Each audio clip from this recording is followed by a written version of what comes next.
Irsay's comments were disgraceful as far as I'm concerned. Here's why.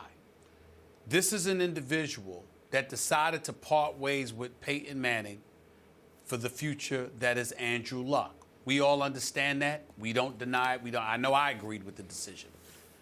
But what you did was you watched this guy be virtually on suicide watch because repeatedly, year after year after year, you couldn't find an offensive line to protect him.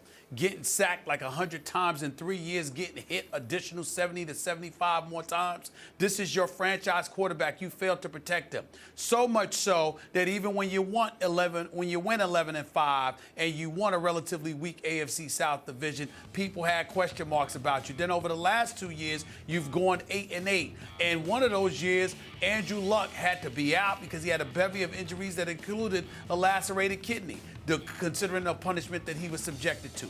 Taking all of those things into account, there were questions in Indianapolis about what they were going to do. Grigson, was he the right man for the job? Pagano, was he the right man for the job? More importantly, are they right being partnered together?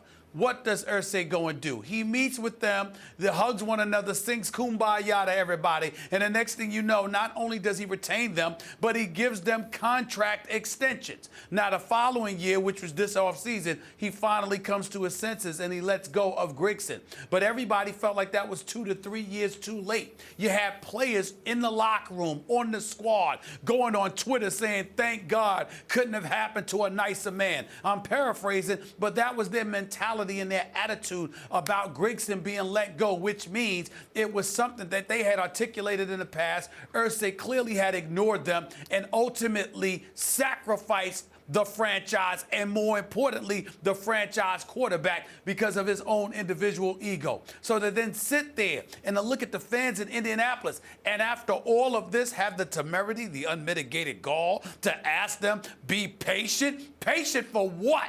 You've got a franchise quarterback with a bevy of weapons around him capable of getting the job done. If you're not dysfunctional, if you hold people accountable, if you put forth the requisite leadership, you don't have to worry about much because the most important position you got on lockdown with a franchise quarterback in Andrew Luck. And you asking the people in Indy to be patient?